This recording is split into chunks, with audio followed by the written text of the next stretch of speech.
change. Oh, thank you so very much. Thank you. Thank you. Good morning, Mr. Wooster. What? What's the time? 9:10, sir. 9:10? Is the building on fire? Not that I've been informed, sir, no. Mr. Finknottle is here to see you, sir. Jeeves, I'm not awake. I've not had my tea, and yet you bring me Finknottles. Is this a time for Fink or any other kind of knottle? The gentleman did say it was urgent, sir. Yes, well, he lives in the country, Jeeves. He gets overstimulated when he comes to London. Tell him I'll see him at the Drones at 12. Very good, sir. Taxi! Taxi! I'm terribly sorry. No, it's all right. Happens all the time. Drones Club, Dover Street, please. Mrs. Travers to see you, sir. Tell Mrs. Travers I'm out and I'll deal with her in the morning. Bertie, you old ass. Wake up. It's time you were dressed. I've got a job for you. Does your master always lie about like this, Jeeves? Mr. Wooster was detained at a business meeting until late last evening. Business meeting? How do you mean a job? Why a job? What sort of job? You'll enjoy it. You've heard of Market Snodsbury Grammar School? Never. It's a grammar school in Market Snodsbury. Mm-hmm. The prize giving takes place next Wednesday. Thank you, Jeeves. You are going to give away the prizes. Me? What do you mean, me give prizes? I mean you give prizes. The vicar was going to do it, but he strained a fetlock and he's had to scratch his nomination. No, Aunt Dahlia. No. On me give prizes, make a speech. Don't start gargling now. This is serious. I was laughing derisively. Well, don't. Well, no, I will not do it. That's final. I simply will not do it. You will do it, young Bertie. We'll never darken my doors again, and you know what that means. No more of Anatole's dinners for you. Oh, now look here. No, not another bite of Anatole's cooking do you get if you refuse this simple, easy, pleasant job. No, but you have to be a frightful nib to give away prizes. When I was at school, it was generally some prime minister or other. Well, that was Eton. At Market Snodsbury, anyone in spats impresses us. Well, why don't you get Uncle Tom? He's got spats. Because, Bertie, quite soon now I've got to sidle up to Uncle Tom and break the news that I need a cheque for £500 off him for my lady's boudoir by August the 3rd at the latest. The boudoir on the rocks again, is it? Until you have run a weekly woman's magazine, you don't know what rocks are. You remember me losing all that money at Baccarat in Cannes? Don't I just? The casino wanted to put up a plaque. But that wasn't Uncle Tom's money, surely? No, but it was money that he'd given me to pay my lady's boudoir's bills. Oh, law. So if you think that I'm going to ask him to put on the top hat and the lavender gloves and distribute prizes at the Market Snodsbury Grammar School... Yes, I see what you mean. I shall give you today to set your affairs in order and expect you at Brinkley Court tomorrow. You'll enjoy it. I can't understand Gussie Finknottle being in London, Jeeves. Till now, he's always remained glued to the country, completely surrounded by newts. Sir? Morning, Jarvis. Newts, Jeeves, you know, those little lizardy things that charge about in ponds. Oh, yes, sir. The aquatic members of the family Salamandridae that constitute the genus Mulga. Yes, they're the chaps. Anyway, he used to keep them at school. I believe young gentlemen frequently do, sir. Arrived at man's estate, he retired to the depths of the country and gave up his life to these dumb chums. I suppose he used to tell himself that he could either take them or leave them alone, and then found too late that he couldn't. It's often the way, sir. Morning, Molly. Morning, sir. He didn't say what he wanted, did he, Jeeves? He confided in me to the extent that he's enamored of a young lady, but that she makes him nervous, sir. Well, are we surprised? You look at the life he's led. I don't suppose he's even spoken to a girl in 5 years. Well, what a lesson this is to us, Jeeves. In this life, you can either shut yourself up in a country house and stare into a newt tank, or you can be a dasher with the sex. But you can't do both. It's a sad reflection, sir. Gussie didn't mention this girl's name at all, did he? She's a Miss Bassett, sir, Miss Madeline Bassett. Well, I'm dashed. I'm positively dashed, Jeeves. Indeed, sir. Is the young lady an acquaintance of yours? Absolutely. Her father is the beak who fined me £5. Well, I must confess, Jeeves, until you supplied this information, I had definite doubts about Gussie's chances. But now, hope begins to dawn. He's just the sort of chap that Madeline Bassett might scoop up with a spoon. This is indeed good news, sir. I won't go so far as to say she actually writes poetry, but when a girl suddenly asks you out of a clear blue sky if you don't think that the stars are God's daisy chain, well, I mean, you do begin to wonder, Jeeves. Indeed, sir.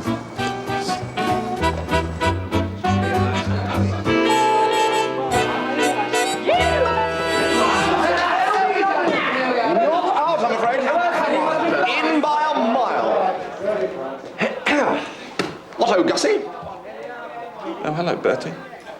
So, what's all this about you and Madeline Bassett? I didn't know you knew her even. I didn't. Not until I met her. She was staying at a place near mine in Lincolnshire the week before last. The dog had got a thorn in its foot, and I managed to get it out for her. So, love at first sight, eh? Yes, oh, Bertie. Life would be so much simpler if we were newts. Yes, well, yes, I've said the same thing myself 100 times. I mean, do you know how the male newt proposes, Bertie?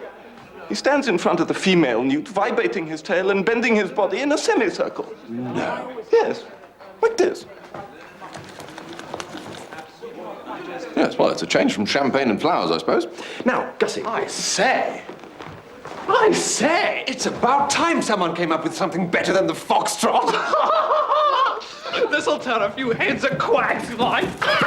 Madeline's gone to stay with these people in the country. I don't know what to do. Well, follow her, of course. I can't plant myself in a lot of perfect strangers. Ah, so you don't know these people? All I know is their name's Travers. It's a place called Brinkley Court in Worcestershire. Gussie, your troubles are at an end. This very afternoon, you will travel down to Brinkley Court as an honoured guest.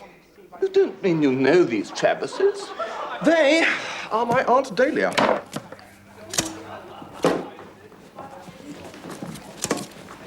But what do I do when I get there? Oh, if you knew Brinkley Court, you wouldn't ask that question. Really?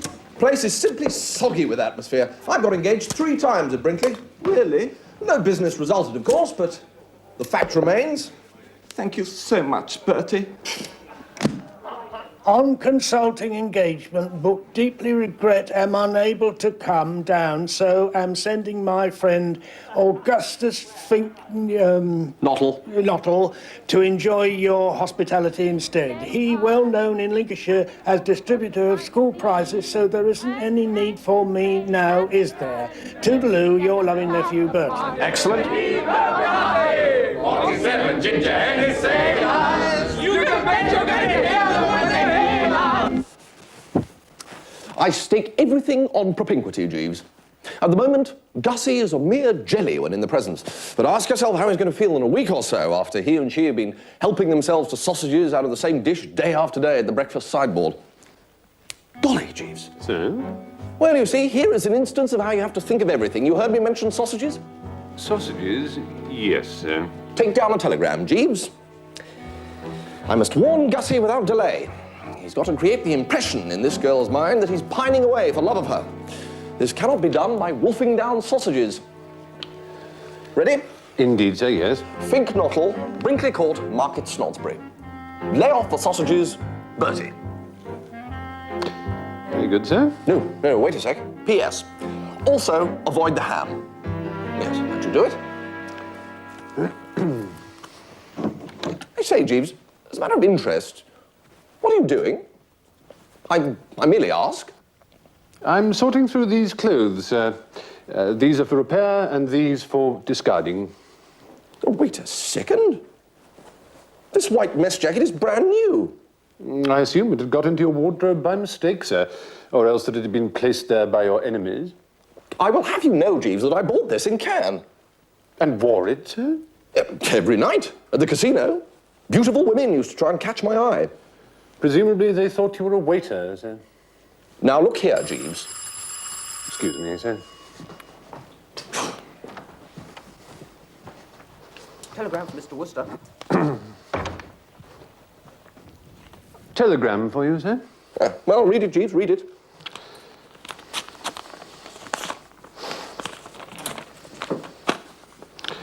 Deeply regret my foot.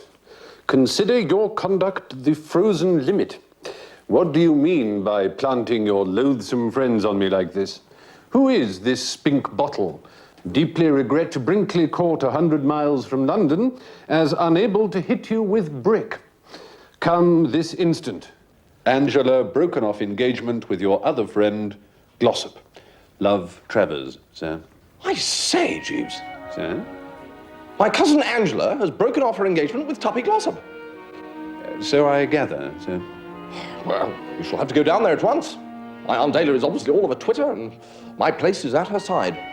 Very good, sir. This comes as a great shock, Jeeves. Tuppy and Angela. Why, they always seem like the paper on the wall. Life is full of sadness, Jeeves. Yes, sir. Still, there it is.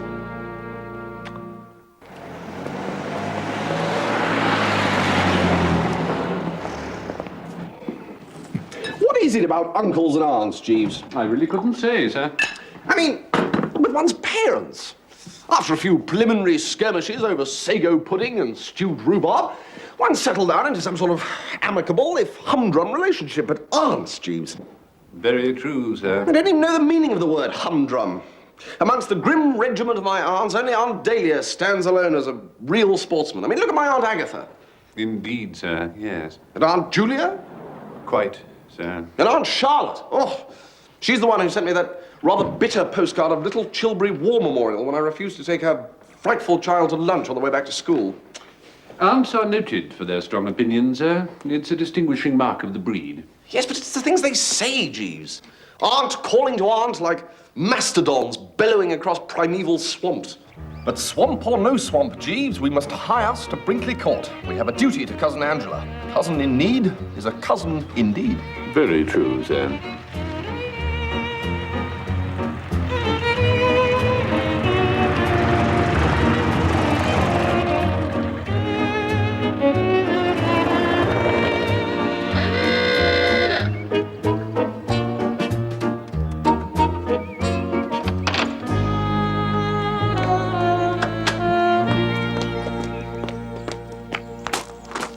Hello, Bertie. Oh, Angela, old thing. Mummy's in the library.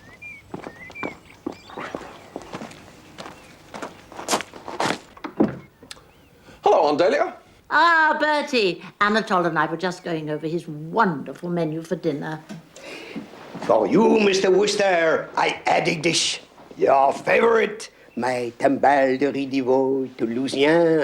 Oh. Wheel it on, Anatole, old friend. Wheel it on. Oh, I will eat, Monsieur Wooster. Have no fright. Right. Bertie. Dearest, eh? Oh, Bertie. Decent of you to rally round. I don't know whether I'm on my head or my heels. Yes, it's a bad show, this, my dear old flesh and blood. If Tom finds out that blasted Glossop is making Angela unhappy, he'll very likely blow a gasket.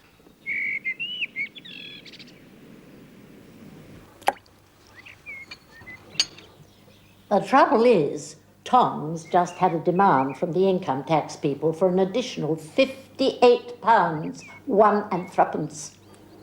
He says he's ruined.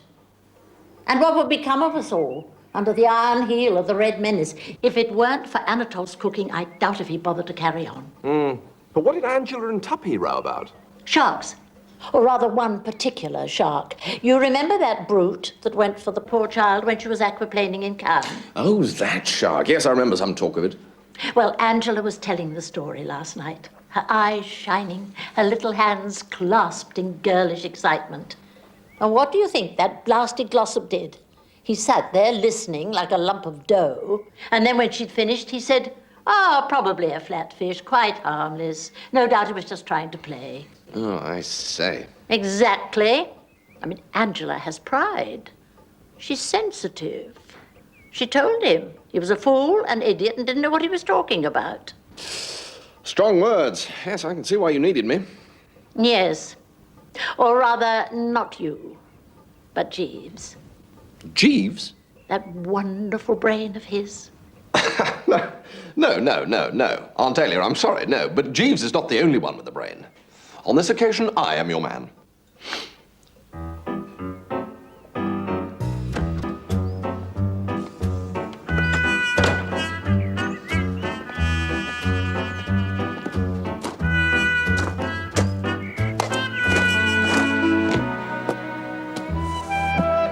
What-ho, Tuppy? Oh, hello, Bertie. You've heard of this business, I suppose? Me and Angela? Yes, some little friction, I gather, in Ray Angela's shark. Angela had just been most offensive, the little squirt. I merely seized the opportunity to get a bit of my own back. Offensive? It's most offensive. I mean, just because I happened to let fall some casual remark to the effect that I wondered what Anatole was going to give us for dinner, she said I ought not to always be thinking about food. But you still love her, don't you? I'm not saying I don't love her, little blighter. I mean, I love her passionately, but... well, that doesn't alter the fact that, in my humble opinion, what she needs most in this world is a kick in the pants. Tuppy, old man. It's no good saying Tuppy, old man. Well, I do say Tuppy, old man. One is shocked. One raises the eyebrows. Where is the fine old chivalrous spirit of the Glossops? Well, where's the sweet, gentle, womanly spirit of the Angelas? I'm telling a chap he's getting a double chin. Oh, now, be fair, Tuppy. Remember the time you told her that her new hat made her look like a Pekingese? As well. Did make her look like a Pekingese. But that wasn't vulgar abuse. Just sound constructive criticism. Well, I mean, the only way to work the thing might be to tip her off in some, well, indirect way that I'm prepared to open negotiations. Tuppy, I've got it. There is one infallible method of indicating to a girl that you love her. Don't eat any dinner tonight. What? Well, think how impressive it would be. She knows how devoted you are to food. I am not devoted to food. No, of course not, no. All I meant was that if she sees you push your dinner away untasted, well, she will realise that your heart is aching and she'll probably be the first to suggest blowing the all clear. Look, I have a healthy appetite, that's all. Food, qua food, means nothing to me. No, of course not, no. Push away a dinner cooked by Anatole. That's right. It's pretty extreme, that. The extremer the better. It will be agony. Well, not for long. You could always slip down tonight when everyone's in bed and raid the larder. Oh, yes. I see. I could, couldn't I? Yes. I expect there's something cold there. There is something cold there. Well, then. Steak and kidney pie. We had it for lunch today. One of Anatole's ripest. Oh, it was a masterly pie, Bertie. You should have seen it. Not too much kidney, just enough to give it that touch of bite. And lashings of steak. That's just good steak, too. Tuppy. What? Oh, right. Yes, right. Pushed away it shall be.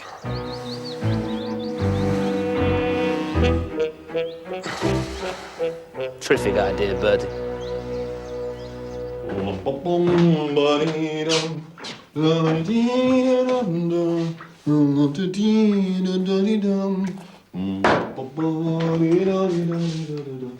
Thank you, Jeeves.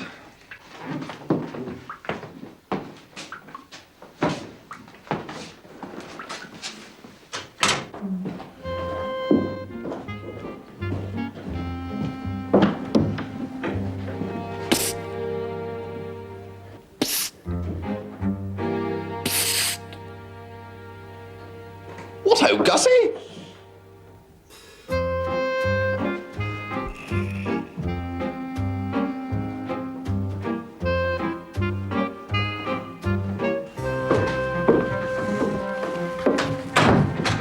I like your nerve, bounding about the place saying, "What ho, Gussie." It was a dastardly act to call out of that pies giving and shove it off on me. My dear old Gussie, just think of what it's going to do for you. There you'll be up on the platform, a romantic, impressive figure, the whatchamacallit of all eyes, and Madeline will see you in a totally new light. Oh, will she? Of course she will. Finknottle, the newt's friend, she knows. Finknottle, the dog's chiropodist, she is acquainted with. But Finknottle, the orator, Finknottle, the man of affairs, it'll knock us sideways. Do you think so? Sure of it. I suppose it might be all right. But you seem so aloof, Bertie, so remote. Especially when I see her sideways. Have you ever seen her sideways, Bertie? That cold, pure profile just takes all the heart out of one. Yes, well, you see, she needs to be softened up, sweetened. I've been thinking about this, Gussie, and you'll be pleased to hear that I have a plan.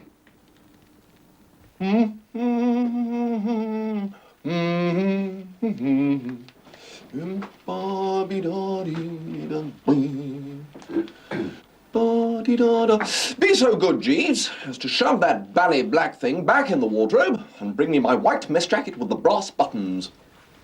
Oh, good heavens, sir. It was most remiss of me, but I fear I inadvertently omitted to pack the garment. I know you did, Jeeves, but I didn't. You'll find it in the other wardrobe. Very good, sir.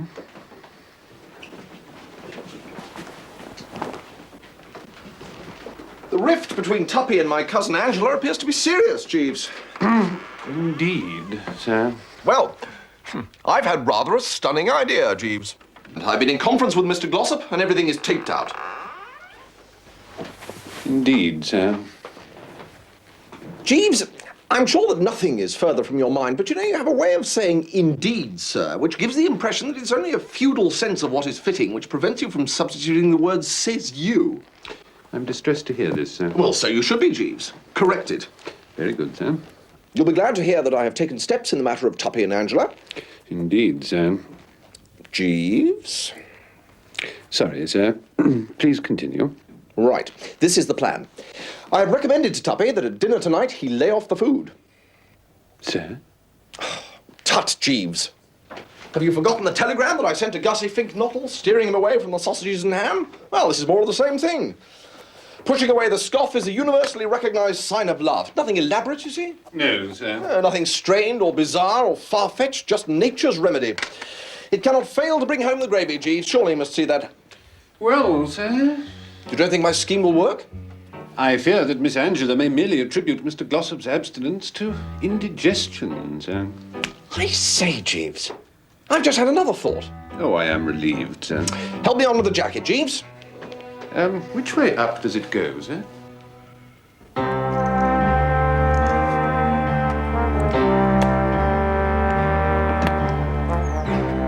Tom! You're not going to start on me about that blasted money for your magazine again, are you? What are you doing with that gun? What? Heard someone creeping around outside last night. Tonight I'm going to be ready for them. I forbid you to play around with that gun. Blast it, Dahlia. Not another word, Tom. I forbid it. You know you always shoot the wrong people.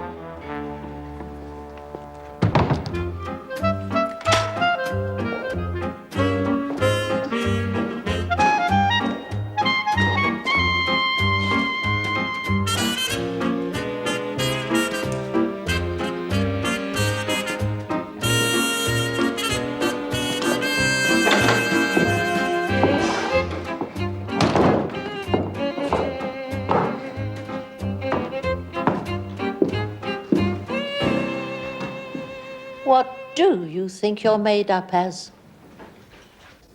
What, the jacket, you mean? You look like one of the chorus in Act 2 of a touring musical comedy. Tut. What did you say? I said tut. Say it again and I'll biff you where you stand. I have enough to endure without being tutted at. Well, quite. Any tutting that's required, I'll attend to myself. My dear old aunt, your troubles are over. The Wooster brain has shifted smoothly into top gear once more. Oh, no. What have I done to deserve this? There is only one course for you to pursue. You must go on the Wooster diet. The Wooster diet? What is all this drivel? No, this is the real Tabasco. No, all you have to do is to refuse your oats at dinner tonight. Just sit there, looking blistered, and wave away each course with a weary gesture of resignation. Why? Why should I? Because I'm prepared to bet, aged A, that at the conclusion of dinner, Uncle Tom will come up to you and he will say, "Dahlia, darling." I take it he calls you Dahlia? Yeah.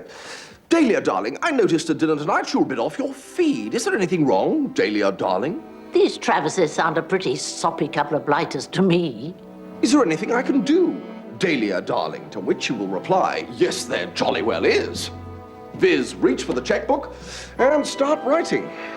Bertie, that's positively bright. When did Jeeves think it up? I'll have you know, Aunt Dahlia, that this scheme is guaranteed 100% Wooster brain material. It's bound to work. Do you know, I think it might. I'll do it. I'm dreading sitting across the dinner table from Glossop, Madeline. Oh, poor Angela. Are you still upset about you and Tuppy? Love is such a heartbreak, isn't it? Heartbreak? I'm just boiling mad. The man is a blithering oaf.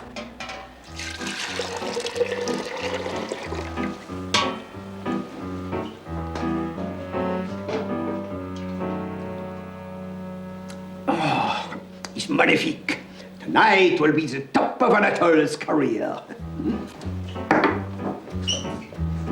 Can't keep a penny nowadays. Tax on this, tax on that, income tax. No one shall be paupers. I said to Dahlia only the other day, they begrudge you the very food you put in your mouth. Then there was that clown Harold, messing about down at Hastings when he should have been at Westminster trying to think of a way to cut taxes. You and I paid for these little jobs. Oh, yes. We shouldn't have had those damn Saxons walking in as though they owned the place for a start. They'd have us begging in the streets. I swear to God, they'd have us begging in the streets. I remember, I was in Surrender. Whole families there in the streets. Begging. This was his damn government fault.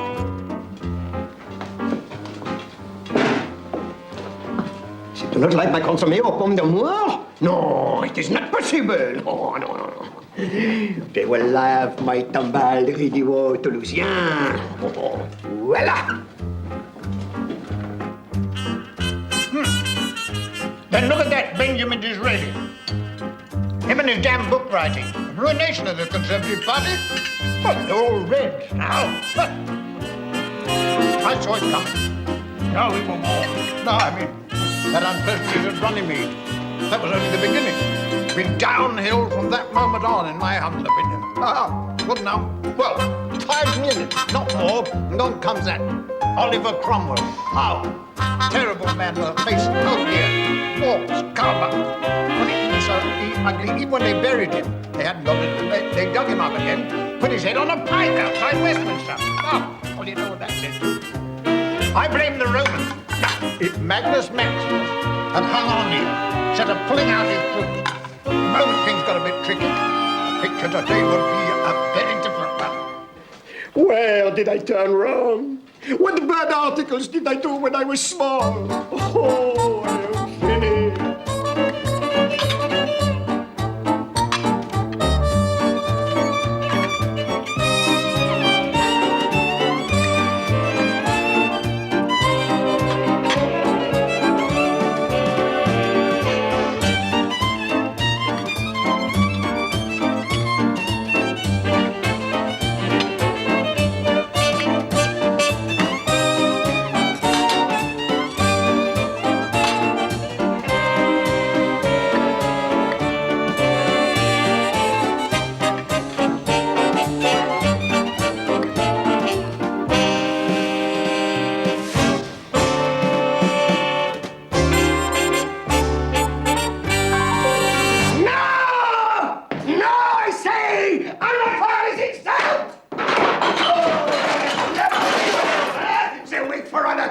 It seems a nice world. The flattening, then making jealous of his art. Is this? Say leap. Well, Anatole can leap too.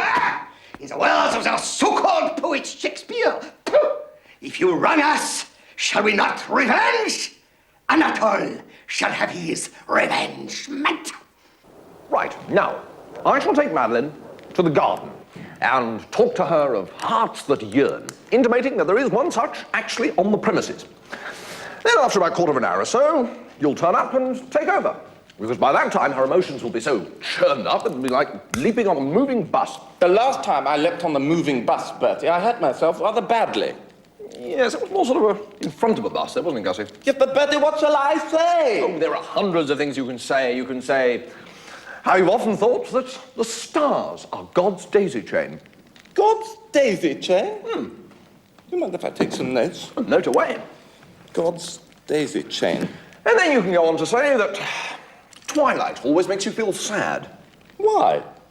Well, yes, well, that's precisely what she'll ask you, and then you'll have her. Your reply will be that it's because yours is such a lonely life. In fact, it might be a good idea to give her a description of a typical evening at home in Lincolnshire, intimating how you pace the meadows with a heavy tread. I generally sit indoors and listen to the wireless. No, you don't, Gussie. You pace the meadows with a heavy tread, wishing there was someone there to love you. And after that, it's easy. You just grab her by the hand, tell her you've got something to say to her, and then say it. Better have a couple of quick ones first. What, drinks, do you mean? But I don't drink. You don't drink? No. Oh, I didn't know that. Oh, pity. It's generally acknowledged that a moderate skinful on these occasions is of the essence. Well, I suppose I could have some orange juice. Well, yes, if you think it would help. It might be a good idea to heave a bit of a sigh at this point. Heave, sigh. Then grab her by the hand and give her the works. Grab hand, give, works. And that's all there is to it. Thank you, Bertie.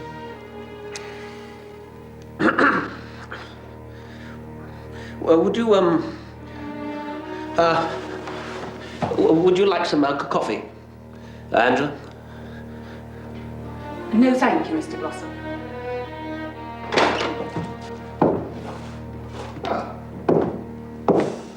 Hello, Angela. Hello, Tuppy.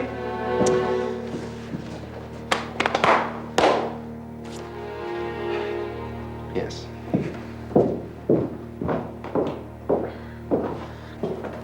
Ah, Jeeves. Haven't seen Miss Bassett around anywhere, have you? She is, I believe, sir, in the sewing room. Sewing? If you'll allow me, sir. I trust your dinner plan was a success, sir? Howling, Jeeves, as you'll no doubt be surprised to hear. Tuppy and Miss Travers are reunited in the drawing room. This is indeed good news, sir. Ill-informed servants' hall gossip had it that the cook, Anatole, had given his notice, sir. Yes, well, of course, I'm not in a position to comment on chit-chat, Jeeves, but I suppose there is always a possibility. Anatole is foreign, Jeeves. Really, sir? And therefore, excitable. I shall bear it in mind, sir. The sewing room, sir. Thank you, Jeeves. Madeline, old thing. Care for a stroll? Jolly good. That dinner tonight, I couldn't eat any of it, of course. Far too upset. But look, I don't suppose you noticed, but I actually pushed away a whole plate of roast lamb. For God's sake! Oh, Bertie, what a beautiful night. Rather. All the little flowers have closed their eyes. Really? And all the little stars have woken up. Good Lord. Oh, look! The little bunnies. How still they are. Yes, they are marvellously still, aren't they? Yes. You know, Madeline, it's a funny old world. As a matter of fact, where are you going? I thought we were going for a walk. Oh, I thought we had. Oh, Bertie. Psst. Are you there? Gussie? Psst. Gussie!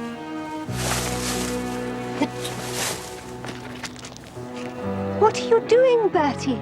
Well, I thought there was a snake or... Oh, no, maybe not.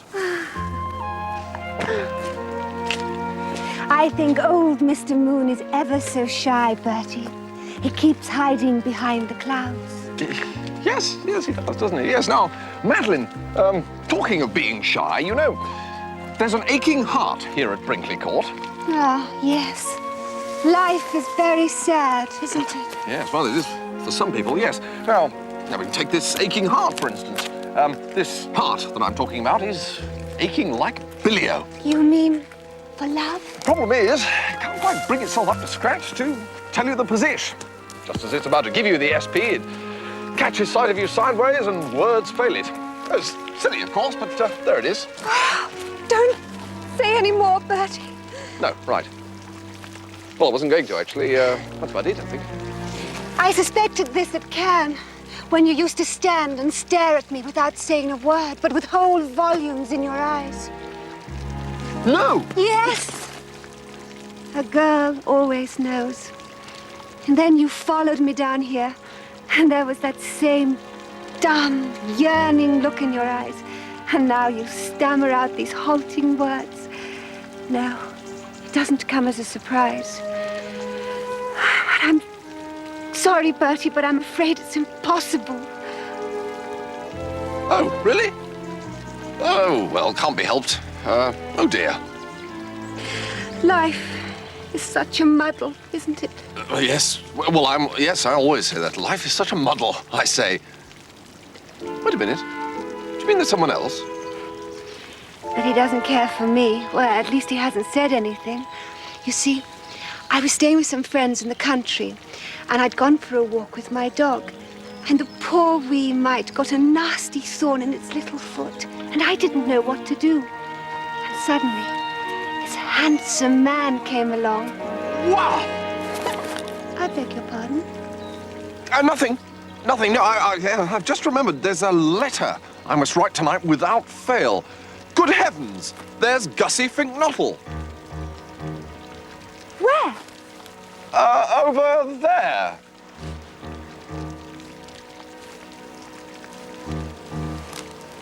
Ah, yes, there he is.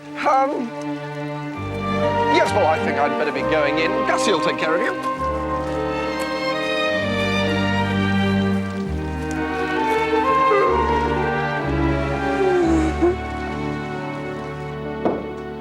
Ah, Tuppy, I wanted to see you. Oh, yes. Well, I'm here, aren't I? Has Angela come clustering round yet? No, she has not. Oh, that's very odd.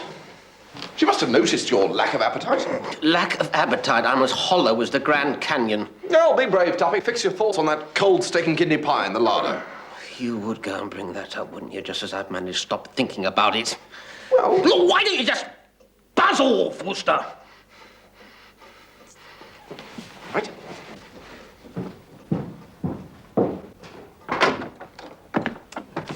Hello, Aunt Dahlia. How dare you show your face in here? Aunt Dahlia, if I may say something, you seem somewhat pipped.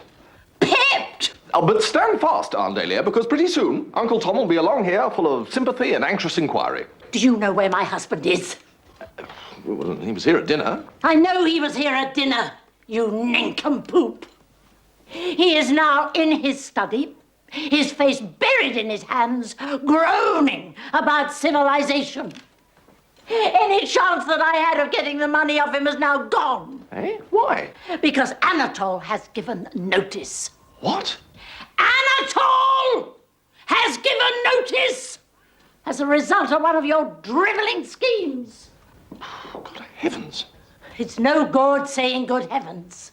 Well, yes, now you're upset, and that's understandable. Certainly this is a nasty jar for one and all. The only nasty jar there is the one I'm going to put your remains in. Now, Aunt Dahlia, don't do anything hasty, because I can fix everything. Don't you dare try one of your lunatic schemes.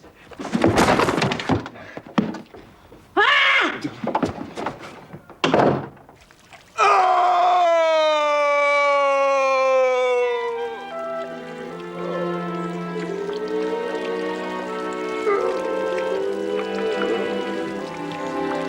Something amiss, Jeeves? Mr. Finknottle is feeling unwell, sir.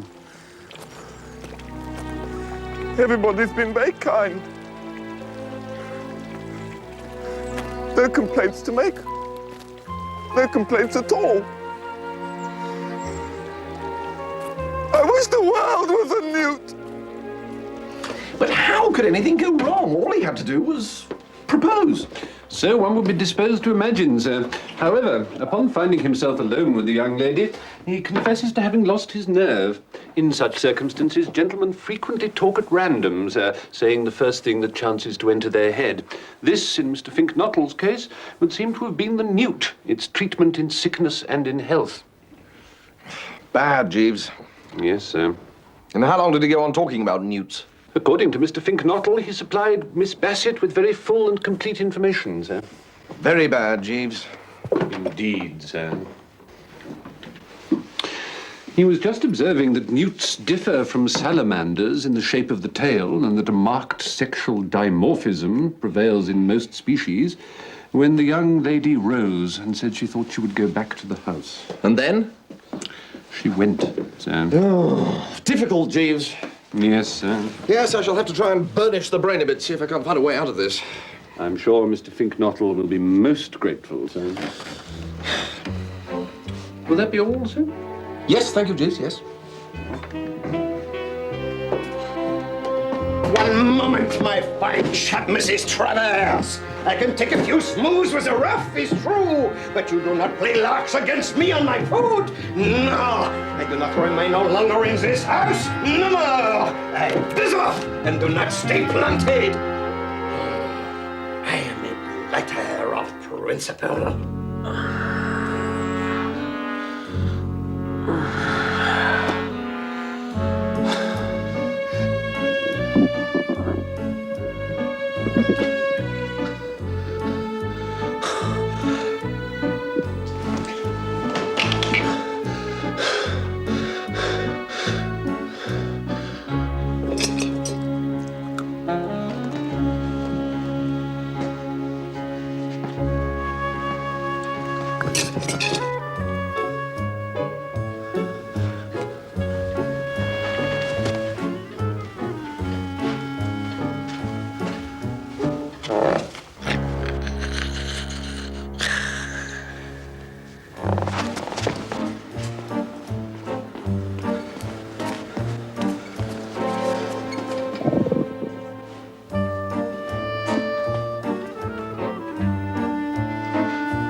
The English animals for the food, eh? Cut some out of my lives, the English. I return to... Oh, no, I do not remember my lives.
Glossop, what are you doing?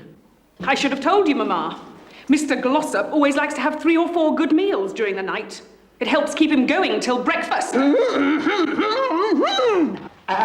crazy, Mrs. Travers. You be nice to Anatole. Anatole. Now, you just drop those knives, Anatole. And what are you doing with that gun, Tom Travers? Nothing, my dear.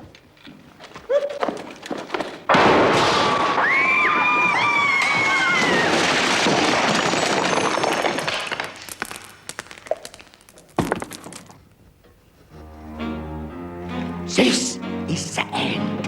Anatole, he is devastated.